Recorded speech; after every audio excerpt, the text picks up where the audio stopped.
can't even afford a mortgage." Preston sneered at me across the dinner table. Little did he know, I owned the building we were sitting in. ***. The Ashcroft family dinners were never about the food.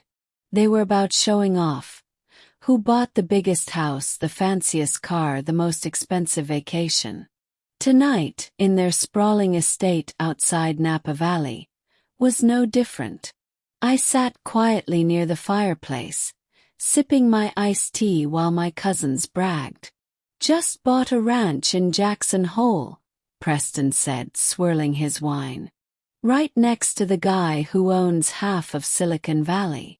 Cassandra flipped open her designer clutch.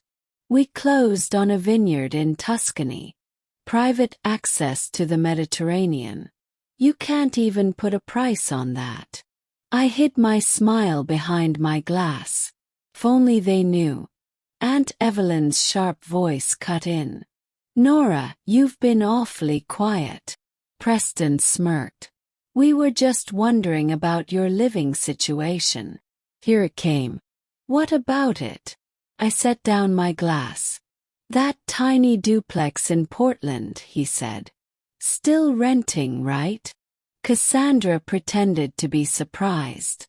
"Didn't know people our age still rented." I almost laughed. The Alder Street complex was my first big purchase under West Pine Holdings, my real estate company. To them I was a struggling tenant. In reality, I owned the place. "I like the space," I said simply.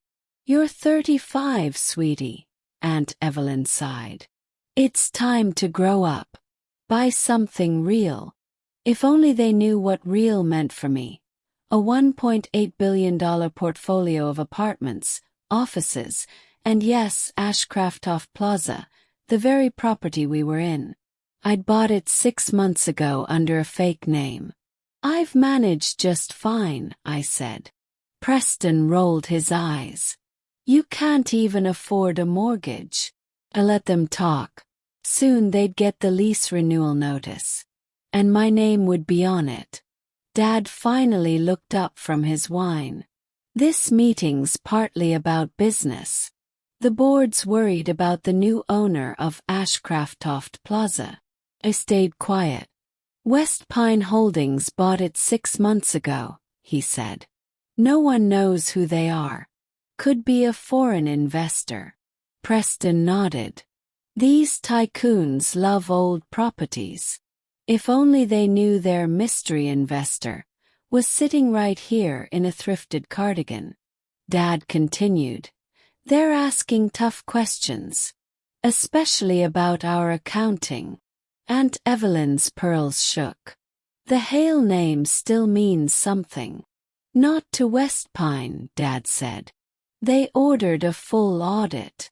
Panic flashed across their faces. An audit would expose everything. Preston's stolen building funds, Cassandra's fake business expenses. Cassandra turned to me, suddenly sweet. "Nora, you work in real estate. Maybe you know someone at West Pine." They all stared at me. Now I was useful. "I mostly work with small rentals," I lied. Preston scoffed. "You can't even help your own family." Mom stayed silent. Dad went back to his phone. I stood up. "Some of us have early mornings." Cassandra smirked. "Off to show more cheap apartments." I grabbed my bag. Inside were legal papers that would ruin them. Aunt Evelyn called after me. "Next time, dress like a Hale. Appearances matter." Smiled. "Don't worry. Tomorrow, I'll look exactly how the Hales expect." They just didn't realize I'd be the one in charge. The next morning, I walked into the Ashcroft Plaza boardroom. My family froze. "Who are you?" Preston snapped. "This is private." I set down my briefcase. "I'm Nora Hale, founder and owner of West Pine Holdings." Silence. Dad's face went pale.